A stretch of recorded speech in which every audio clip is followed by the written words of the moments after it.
Os poços de marés são sistemas originais de captação de água em ilhas de origem vulcânica, especialmente nos Açores. Eu desconheço que haja estruturas deste tipo para captar água, para ser consumida ou ser usada inclusivamente para a agricultura, que tenham um funcionamento semelhante.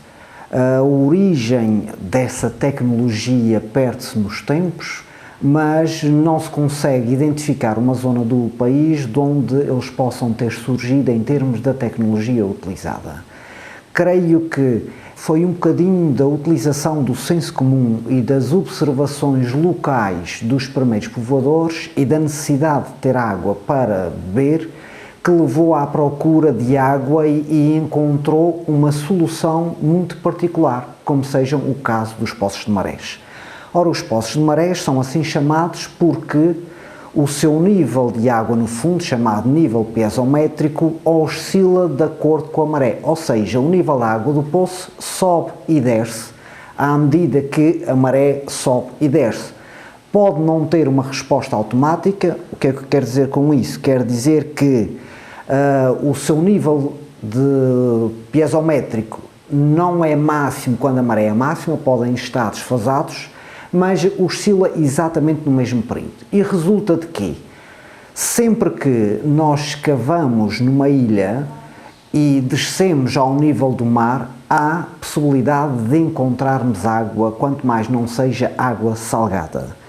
Isso porque a base da ilha é fraturada e com o tempo a água do mar vai entrando por essas fraturas e deposita-se sobre toda a base da ilha.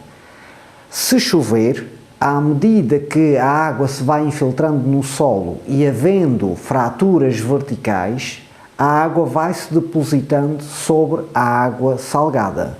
Como a água doce é menos densa que a água salgada, sobrenada a água salgada.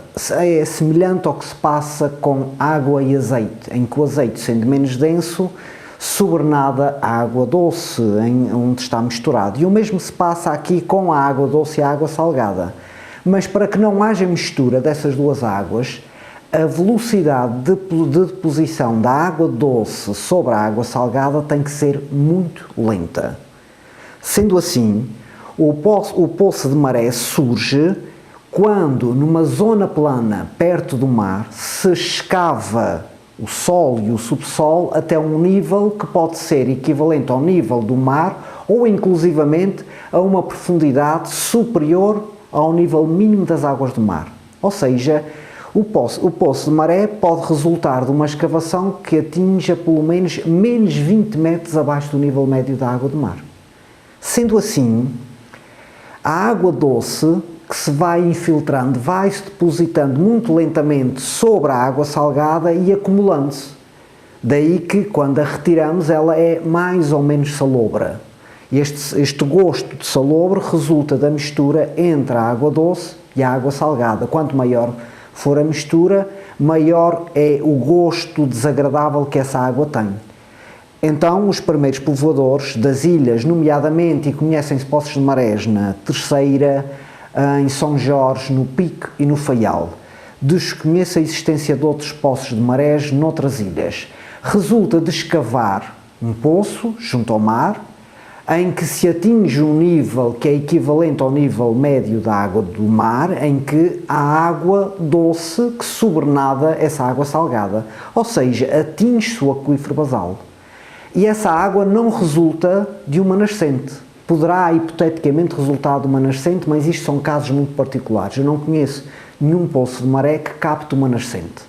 O que ele capta é exatamente a água estagnada que sobrenada essa água doce. E isso torna essa estrutura única nos Açores e é um património da nossa região autónoma.